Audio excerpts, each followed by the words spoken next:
Hello everyone, welcome to Mudrika's cook. આજે આપણે બનાવીશું ખાવામાં સ્વાદિષ્ટ અને પૌષ્ટિક એવા કાજુ અંજીર મઠ્ઠાની રેસીપી.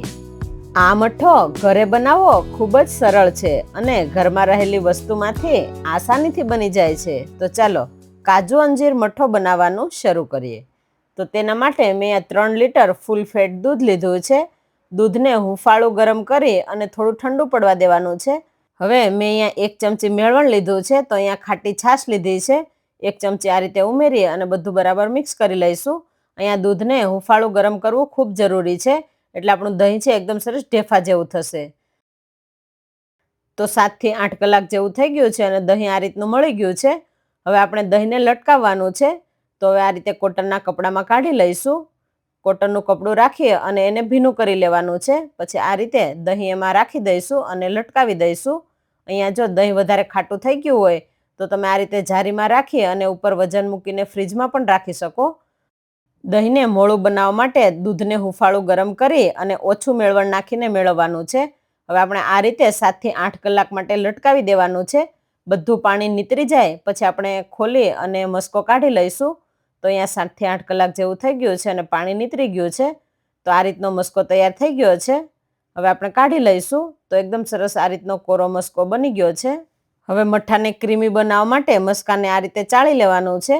તો ચાળણાની મદદથી આ રીતે ગાંઠા ન રહે એ રીતે ચાળી લઈશું. તો થોડો થોડો મસ્કો ઉમેરતા જઈશું અને આ રીતે ચાળી લઈશું. તો અહીંયા બધો મસ્કો આ રીતે ચાળી લેવાનો છે. હવે મેં અહીંયા 20 નંગ અંજીરને આ રીતે પલાળીને રાખેલા હતા. તો 2 કલાક જેવું થઈ ગયું છે અને અંજીર બરાબર પલળી ગયા છે. આ રીતના પોચા થઈ ગયા છે. હવે આપણે કાઢી લેવાના છે.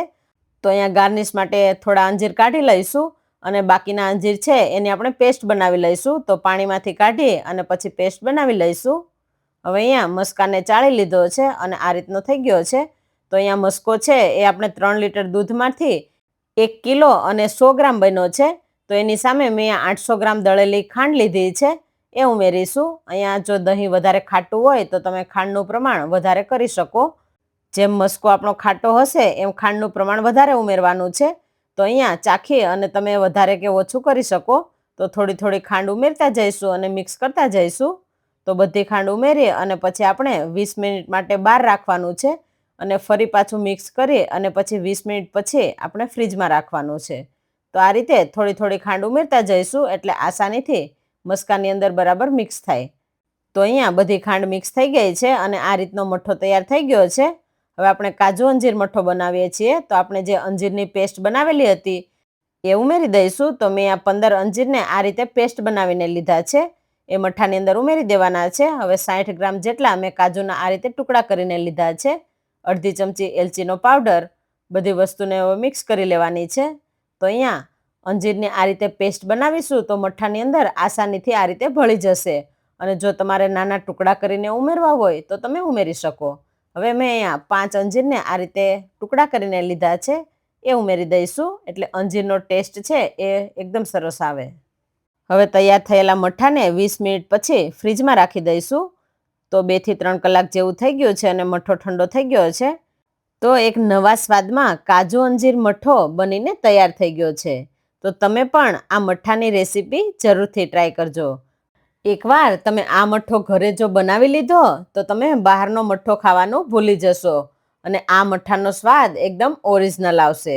તો તમે પણ જરૂરથી ટ્રાય કરજો. અને તમને આ મઠ્ઠો શેની સાથે વધારે ભાવે છે એ કમેન્ટ કરીને જરૂરથી જણાવજો. મને તો આ મઠ્ઠો તીખી પૂરી સાથે વધારે પસંદ છે. તો તમને શેની સાથે ભાવે છે એ કમેન્ટ કરવાનું ભૂલતા નહીં. આ મઠ્ઠો એકવાર જો તમે ઘરે બનાવી લીધો તો તમને વારંવાર ઘરે બનાવેલો મઠ્ઠો ખાવાનું જ મન થશે અને એટલો ટેસ્ટી અને સ્વાદિષ્ટ બને છે. અને વળી આની અંદર કોઈ એસેન્સ કે કોઈ પાવડર પણ નથી ઉમેરવાનો એટલે આ મઠ્ઠાનો ટેસ્ટ એકદમ ઓરિજિનલ આવશે. અને આ રેસીપી પસંદ આવી હોય તો વિડીયોને લાઈક કરજો, શેર કરજો અને હા, ચેનલમાં નવા હોય તો સબસ્ક્રાઈબ કરવાનું ના ભૂલતા. Thank you.